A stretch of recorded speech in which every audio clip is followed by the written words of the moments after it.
ازيكم يا حلوين؟ عاملين ايه؟ انا هاجر من قناة لولي شانيل. لو اول مرة بتشوفيني ما تنسيش تضغطي على اللايك والاشتراك وتفعلي الجرس عشان يوصلك كل حاجة مني. بنات كتير بتشتكي ان الغسالات مش بتنضف، اللي هي الفوق اوتوماتيك والاوتوماتيك والعادية. بس انا النهاردة جاية اقولك انا جايبالك وصفة للغسالة العادية او بتاعة الاطفال اللي هي البلاستيك او اللي فوق اوتوماتيك. مش بتكلم خالص على الاوتوماتيك. احنا بنستخدمها استخدام غلط، ان احنا بنحط غسيل كتير على كمية مسحوق مش كبيرة، مش هينفع خالص. اول حاجة جبت هنا كيلو اوكسي. كيلو اوكسي او اي نوع مسحوق انت بتحبيه وتفضليه. واهم حاجة لما نيجي نجيب الاوكسي، انا بحب اللي هو المرسوم عليه المبخرة، اللي هو بريحة العود، بجد بيبقى ريحته حلوة قوي في الغسيل. هتجيبي معاهم كيلو رابسو عادي، اريال عادي من عند بتاع المنظفات. في انواع كتير بس اهم حاجه نجيبه الابيض او اللبني بعيد عن البامبا. بنات محدش يجيب اللي هو لونه بامبا خالص عشان بيبقع في الهدوم. هنخلط الرابسو العادي بالاوكسي، وهنجيب صابونه بلدي من اللي كنت بعملها قبل كده ومصورها لكم في القناه، هتقدري ترجعي لها تاني وتشوفيها. صابونه بلدي، وهبدا ان انا هبشرها. هتشوفوا بشرها هنا باين. هبدا ان انا اجيب مبشره ما بستخدمهاش في الاكل، تكون جديده او قديمه عندي وانا مش هستخدمها في الاكل تاني، للمنظفات. هبشر بيها الصابون كده. وبعد كده انا هحطهم في علبه. يبقى انا جبت كيلو اوكسي على كيلو عادي رابسو عادي، وبشرت معاهم صابونه بلدي تكون حجمها كبير، وهشيلها خالص في علبه المسحوق اللي انا بستخدمه. وهاجي على الجانب التاني، فاكرين العجينه اللي كنت عاملاها معاكم؟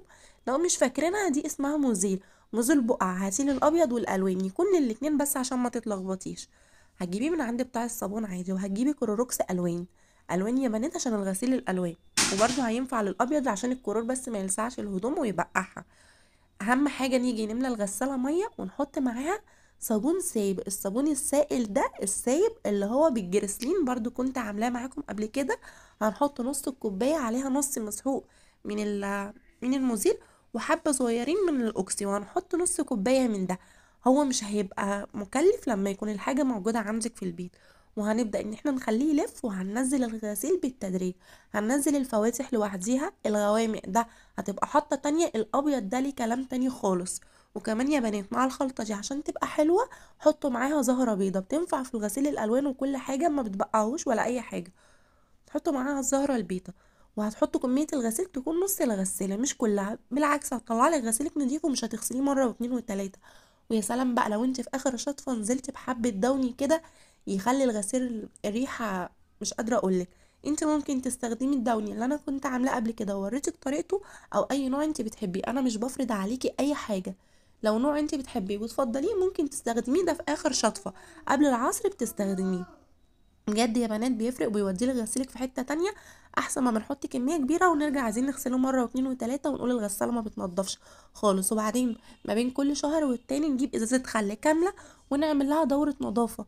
مش من كل ما نغير مسحوق، لا، يعني كل شهر والتاني ازازه خل، حتى من الرخيصه مش الغاليه، هنعمل لها دوره نظافه بس هشيل اي حاجه وننضف الفلتر بتاعها ونتاكد ان هي ما فيهاش اي حاجه. وطول ما انت بتحطي الكميه بتاعه المسحوق المظبوطه والغسيل القليل، هتطلع لك غسيلك نظيف. ما تستخسريش في المسحوق، برضو بتشتغلي تاني وتغسلي مره واتنين وتلاته عشان المسحوق قليل.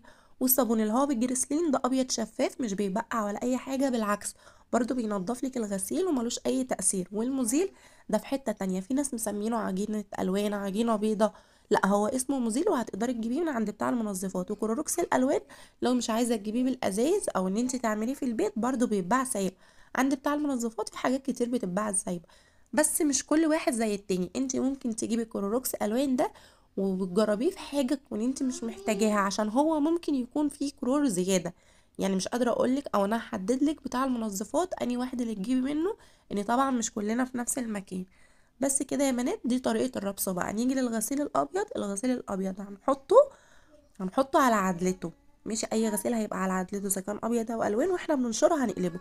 وهنحط معاه كلور، حبة كلور كده محترمين، ومزيل، ونفس الخلطة اللي احنا بنعملها دي. ونشغل الغسالة من غير شطف، يعني هنجيبها على النقع كده ونشغلها مرة واتنين وتلاتة، او يفضل ان الغسيل الابيض يتساب ساعتين كاملين. وبعد كده نغسل تاني الغسيل. هنشغل الشطفة الكاملة بقى او الدورة الكاملة بتاعتنا. وهنحط كمان زهرة بيضة. لو انت بتزهري زهري براحتك، انا بستكفى بالزهرة البيضة. فانا عن نفسي بحط الزهرة البيضة مع الربس ومع التركيبة دي، وبحطه كمان في الغسيل الالوان والفواتح والابيض. والغوامق ده برضو نفس المسحوق، بس ما بحطش كلوروكس الوان، بشيل منه كلوروكس الالوان وبحط نفس المسحوق. بجد بيطلع غسيلك في حتة تانية خالص. جربوها وما تنسونيش يا بنات.